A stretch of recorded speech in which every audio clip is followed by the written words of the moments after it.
आइए देखते कवर करते हैं हम लोग।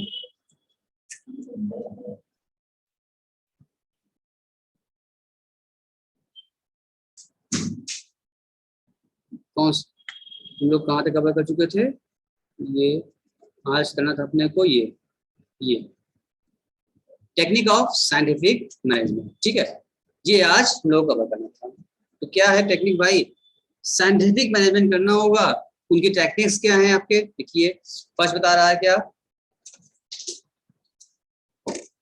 Functional foremanship, standardization and simplification work, motion study, method study, motion study, time study, fatigue study और डिफरेंशियल पीस वेज सिस्टम। इसे आपको अलग अलग हिस्ट्री कैरी से पढ़िए, कोई बात नहीं, हम अलग अलग कर देते हैं कवर। पहले ही बात कर लेते हैं हम लोग। इसमें कह रहा है आपसे फंक्शनल फोरमैनशिप। अब क्या कहता है ध्यान समझो। Functional foremanship is a technique in which planning and execution are separate, ठीक है। Supervision is divided into several specialized function and each function is to be interested to a foreman. देखो होता क्या है ना कि इन दोनों को अलग रखा गया है, प्लानिंग और एग्जीक्यूशन, यानी जो आपने सोचा है जो करने के लिए, जब उसको आप एग्जीक्यूट करने चलेंगे, इसको परफॉर्म करने चलेंगे, तो प्लानिंग और एजुकेशन दोनों अलग रखा जाएगा, दोनों अलग तरीके से टेक्निक किया जाएगा। आप प्लानिंग कही है, काम उसको परफॉर्म करना है दो अलग तरीके से, दो सेपरेटली काम करना है, ठीक है। हाँ, जिसको आपने दिया है काम। अब देयर आर 8 फोरमैन, जो आप पूछ रहे हैं, there are 8 foreman in the related process or function of production for each under planning and execution who keep a watch on all worker performance। जो क्या करता है, सारे वर्कर को देखता है, परफॉर्म करता है। अगर इसके इस चीज को अगर यहाँ से डायग्राम से समझो तो ज्यादा जल्दी और अच्छे समझ में आपको आ जाएगा, ठीक है। देखो आपके जो पहले दिया है फैक्ट्री मैनेजर यहाँ पर, ठीक है। फैक्ट्री मैनेजर के अंडर में क्या है, एक प्लानिंग इंचार्ज है, दूसरा प्रोडक्शन इंचार्ज है। दो लोग है, दिखे आपको?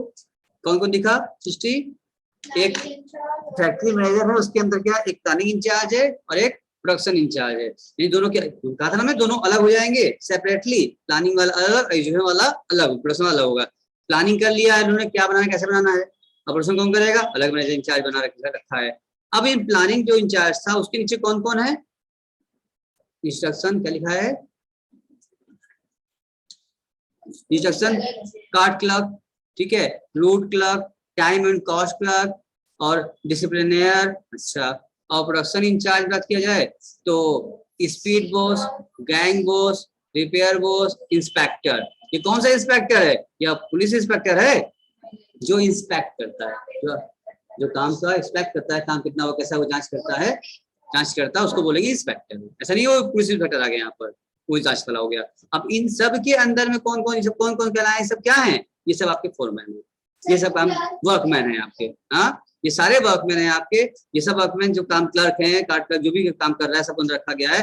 अब ये सब जितने भी वर्कर आपके वर्कमैन हैं, ये सब वर्क कर रहे हैं आपके, चार इधर है, सब चार इधर इसके ऊपर प्लानिंग चार्ज के माध्यम से ऊपर रिपोर्ट करेंगे, इधर वाले जो है वर्कर जो है वर्कमैन, ये तो प्रोडक्शन वाले को रिपोर्ट करेंगे, ये दोनों मिल करके किसको करेंगे, फैक्ट्री मैनेजर को रिपोर्ट करेंगे। अब फैक्ट्री मैनेजर डिसीजन लेगा कि मेरा प्रोडक्शन कैसे होना, ये प्लानिंग वाले को भी कहेगा तुम कैसी प्लानिंग किए थे, ठीक है। अगर काम गड़बड़ हुआ तो, और स्फूर्ति चल रहा है तो हर डिपार्टमेंट को अपना अपना जमा दिया गया काम आप इस तरह से हम मेंटेन करिए, परफॉर्म करिए, एग्जीक्यूट किया जाएगा, दोनों सेपरेट तरीके से काम होगा। और सारे लोग जो काम कर रहे हैं क्या है, कहीं ना कहीं किसी न किसी विभाग के नीचे हैं। भाई एक ही कंपनी के अंदर देखा जाए, अकाउंट डिपार्टमेंट भी है, प्रोडक्शन डिपार्टमेंट भी है, सेल डिपार्टमेंट भी है, मार्केटिंग डिपार्टमेंट, सब डिपार्टमेंट अलग अलग है एक ही डिपार्टमेंट के अंदर, कंपनी के अंदर। तो लेकिन सबका अलग अलग नीचे बनेगा ना, सबके रिपोर्टिंग अलग अलग जगह होगी ना, भले कंपनी एक है तो क्या होगा, ये बात। चलो क्या नहीं है, नहीं, जैसे कि इसमें भी कई लोग मिलकर काम कर रहे हैं जगह पर, उनको सजेस्ट दिया गया है भाई आपके 10 लोग आपके अंदर में रहेंगे, वो 10 लोग कोई काम करेंगे, उसकी रिपोर्टिंग आप कीजिएगा, ये आपको सजेस्ट दिया गया, ठीक है। उसके बाद स्टैंडर्डाइजेशन एंड सिंप्लीफिकेशन ऑफ काम ऐसा हो जो एकदम स्टैंडर्ड तरीके का हो। अब बहुत कठिन तरीके से करेंगे, आसानी से काम हो, एक जो भी काम हो डेली काम करना है, एक आसानी से काम हो, सिंपल वे में काम हो और स्टैंडर्डाइज भी हो। यानी standardization refer to a developing standard for every business activity to maximize output, whereas simplification refer to eliminating unnecessary varieties, size and grades of products or services. It results the saving of cost of labor, machine and tools. It lead to the fuller utilization of equipment and increase in turnover. यानी कि अगर आप जो है simplification work करिए, बहुत ढेर सारी वैरायटी रख लेना भी बहुत बहादुरी नहीं है। हाँ, एक लिमिटेड जितना डिमांड होता रखिए, ये बहुत बड़ा बड़ा साइज रखना, बहुत ढेर सारी साइज के हिसाब से, बहुत ढेर सारी वैरायटी के हिसाब से आप रख लिया है तो आपको उसमें कैपिटल फंसेगा, ठीक है ना। ऐसे प्रोडक्ट जो बहुत कम बिकते हैं, साल में एक आध बार बिकते हैं, तो उसका स्टॉक करने से क्या फायदा, उसको शॉपिंग करने से क्या फायदा, आपको बनाने से, प्रोडक्शन करने से क्या फायदा, उसमें आपका मटेरियल लेबर सब फंस जाएगा, आपकी कैपिटल फर्स्ट ब्लॉक हो जाएगी, यहाँ पर टर्नओवर रुक जाएगा आपका। सेल को बोलते हैं टर्नओवर, ठीक है ना। अब जो प्रोडक्ट्स बार बार बिकते हैं, आपने 10,000 लगाया, 10,000 प्रोडक्शन किया, प्रोडक्ट बनाया, वो सेल हो गया 12,000 में, 12 खाली हुआ, फिर आपने बनाया, फिर 14 में बेचा, फिर आता। साल में कितनी बार साइकिल चलेगी आपकी, कितना कमा लेंगे आप। एक बार बना लिए, अब साल में 2-3 बार बिकता है तो टर्नओवर कितना हुआ, 2-3 बार खाली हुआ, ऐसे 20 बार हो जाता, 50 बार हो जाता। तो अननेसेसरी जो आप वर्कलोड से बची है, उसमें आपकी कैप लेबर मटेरियल ओवरहेड सब ब्लॉक होता है, कैपिटल सब ब्लॉक हो जाता है, आपका पैसा फंस जाता है। अब उसको रखे रहो, 50 लाख की रखे एक आध साल बीत गया, शोरूम में रखा रह गया, आउटडेटेड हो गया। अदर मार्केट में आपके कंपटीशन भी क्या है, बहुत ज्यादा है, मार्केट में आपके कंपटीशन भी बहुत ज्यादा है, और टेस्ट और प्रेफरेंस दोनों भी बदलते जाए, चेंजिंग रिपोर्ट पर है। लोगों को कब क्या पसंद आए कोई ठीक है, तब क्या लोग बदल दे कोई ठीक है, इसलिए हमारा प्रोडक्ट रखा क्यों, अगर 2-4 महीना न बिका तब से मार्केट में और सारे प्रोडक्ट हो जाएंगे, मेरा आउटलेट हो जाएगा, तो पैसा तो बिक गया, वैसे भी नहीं बिकेगा, कम करके भी पैसा नहीं बिकेगा वो, तो मेरा पैसा लाभ हो गया। अगर मान लो उसको हाफ बेचेंगे, बस किसी तरह पैसा खाली करना है हमको, तो लॉस हो गया हमको। तो ऐसा काम करने से क्या फायदा, अननेसेसरी साइज वैरायटी रखने से क्या फायदा आपको, ये बताया गया आपको कि एक स्टैंडर्ड साइज रखिए जो कॉमन साइज हो। हाँ, एक आध कस्टमर मान लो अगर आ भी जाते हैं जिस किया जाएगा, बाकी कॉमन जो स्टैंडर्ड साइज होती है उसको आप रखिए, वैरायटीज रखिए आप, जो कि नॉर्मली सेल हो जाती है, मार्केट में सब बिक जाती है, ठीक है ना। चलो, जैसे हम लोग रेडीमेड कपड़े परचेज करते हैं, कपड़े की शॉप पर जाओ तो लोग भी क्या, जो स्टॉक भरे रहते हैं तो लोग भी जानते हैं कस्टमर किस वैरायटी का अधिक आते हैं, उसी स्टैंडर्ड साइज के रखे रहते हैं कपड़े में। कोई आदमी 6.5 फुट का है, ठीक है ना, बहुत लंबा मोटा तगड़ा पूछेगा, ठीक है ना, उसको चाहिए कपड़े उसके साइज का, नहीं मिलेगा जल्द, क्योंकि ये क्या है, क्यों, क्योंकि हर दुकानदार इतने बड़े साइज का नहीं रखता। क्यों, जान रहा है ऐसे कस्टमर कभी कभी, क्योंकि वो भी सोच रहा है कभी कभी का कस्टमर आ जाएगा, तो एक आध के लिए पैसा फंसाएंगे हम, नहीं आएगा। लेकिन जो नॉर्मल साइज होती है वो तो हम लगातार डेली बिक रहा है, उसको बोलते हैं स्टैंडर्ड साइज। स्टैंडर्ड साइज है, सब बोलते हैं ना कि कॉमन साइज, सब लोग बिक रहा है, सब लोग सेल हो रहा है आराम से, कॉमन साइज है, तो उसको ना पैसा लगाएगा, फटाफट खाली होता रहेगा, टर्नओवर बढ़ता जाएगा उसका, पैसा ब्लॉक करेगा अपना। वही बताया गया यहाँ पर आपको कि आप जो वर्क करिए, टेक्निक्स यही है आपकी कि स्टैंडर्डाइज रखिए आप और सिंप्लीफिकेशन करिए आप, अननेसेसरी चीज वैरायटीज साइज को बढ़ाइए, आप डायरेक्ट बताइए अपने से, आपको ब्लॉकेज पैसा बचेगा, आपका टाइम बचेगा आपका अननेसेसरी, उससे आप प्रोसेसिंग क्या करें आगे बढ़ा सकते हैं।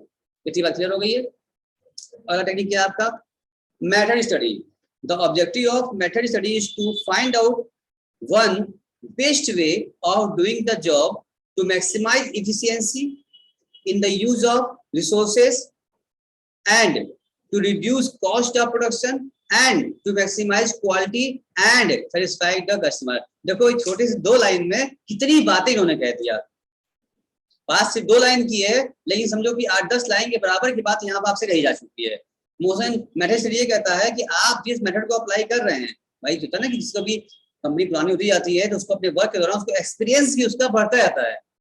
लास्ट ईयर का एक्सपीरियंस कहाँ जाएगा, वो अपने लास्ट ईयर के एक्सपीरियंस के आधार पर क्या करेगा, आगे बढ़ेगा, डिसीजन लेगा अपना। तो वो बताता हो उसी अपने जो मेथड अप्लाई कर चुका है अब तक पीछे, उसी से वो स्टडी किया हुआ है, रिसर्च किया हुआ तरीके से समझा हुआ है। वो चाहता है क्या, कम से कम टाइम में, कम से कम लागत में, अच्छे से अच्छे तरीके से और ऑप्टिमम यूटिलाइजेशन करके रिसोर्सेज का, और मैक्सिमम से मैक्सिमम क्या किया सके, प्रॉफिट अर्न किया सके। वही लिखा है यहाँ पर, maximum efficiency in the use of resources, जो आपका रिसोर्स उसका मैक्सिमम यूटिलाइज कर सके वो आप।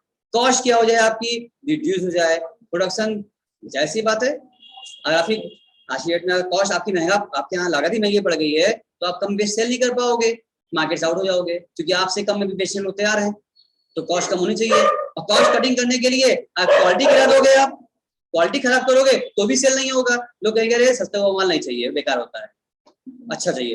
नहीं, आज के कस्टमर टेस्ट क्या है, चीप एंड बेस्ट। उसको अच्छा भी चाहिए, सस्ता भी चाहिए, दोनों चाहिए उसको। तो उसके अकॉर्डिंग आप नहीं रहेंगे, आप मार्केट से आउट हो जाएंगे। तो टेक्निक लगाना पड़ेगा आपको। आप ऐसा काम करिए, रिसोर्सेज का कंप्लीट ऑप्टिमम यूटिलाइज करिए, मैक्सिमम यूटिलाइज कर दीजिए, और कॉस्ट क्या हो जाए रिड्यूस करिए, खर्चा फालतू खर्चों को हटाइए, बचाइए, कॉस्ट कम गिराइए अपना। ऐसी बात है, आपकी क्वालिटी भी इंक्रीज करिए, बढ़ाई अच्छा रखिए, कॉस्ट गिराइए, और ताकि कस्टमर क्या रहे, सेटिस्फाइड। अगर आपके कस्टमर सेटिस्फाइड रहेंगे तभी आपके पास आएंगे और 4 लोग को लेकर के आएंगे, तभी मेरा प्रोडक्ट सेल हो पाएगा। और जैसे जैसे प्रोडक्ट सेल होता जाएगा, उसकी सेल बढ़ती जाएगी, वैसे वैसे क्या हो जाएगा, सेटिस्फैक्शन कस्टमर बढ़ते जाएंगे, हैप्पी कस्टमर बढ़ते जाएंगे, तो आपकी भी बिजनेस क्या होता जाएगा, हैप्पी होता जाएगा, और आप भी हैप्पी होते जाएंगे। तो हैप्पी होना है तो टेक्निक को लगाना है। बात समझ में आ गई? अब क्या बोल रहा है, मोशन स्टडी। मोशन क्या कहता है, motion refer to study of productive movement. It is the science of identifying and eliminating wasteful movements resulting from unnecessary, incidental and unproductive motion of the worker, so that it take less time to complete the job efficiently. Motion study का मतलब ये कि आप ऐसे व्यवस्था दीजिए अपने worker को कि उसका हाथ न रुके। अगर वो काम कर रहा है तो काम अच्छे से काम करे आपका, फुल काम करे आपका, कंप्लीट काम करे आपका, और टाइम वेस्टेज उसका आइडियल टाइम उसका न जाए।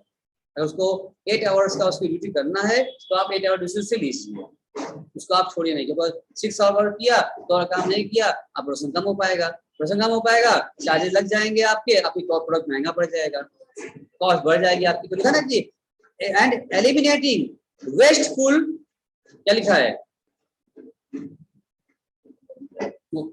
जो आप ऐसे जो वर्क कर रहे हैं, जहाँ की एक ही काम को 3 बार 4 बार में कर रहे हैं, आप एक बार में हो सकता था, तो फालतू टाइम वेस्ट क्यों कर रहे हैं? जहां टाइम वेस्टिंग वाली चीजें हैं उसको आप बचाइए, टाइम वेस्ट ना हो, आपका प्रोडक्शन वेस्ट ना हो, टाइम वेस्ट ना हो, टाइम पसंद करके चलिए आप, ताकि कंप्लीट तरीके से इफिशिएंटली काम हो सके। आपको अच्छे से पता है क्या होता है इफिशिएंटली, चीप एंड बेस्ट, कम से कम में अधिक से अधिक निकालना, समझ आ रहा है ना? कम से कम खर्च करने पर अधिक से अधिक फायदा मिल जाए, इसलिए काम आपका हो जाएगा। ठीक है, चलिए जो चीजें बैक पैक कर ली हैं, हमको यही होता है प्रमोशन दे रही है हमको, बैक पैक हो गया है, बार बार इंडिकेट कर रही है हमको, बार बार चैनल बंद कर रही है, ऐसे ऐसे हिल रही है, सर बस करिए टाइम हो गया है, इंडिकेशन मिल रहा है हमको। चलो ठीक है, रोक देते हैं, इसके आगे कल कर लेंगे हम लोग।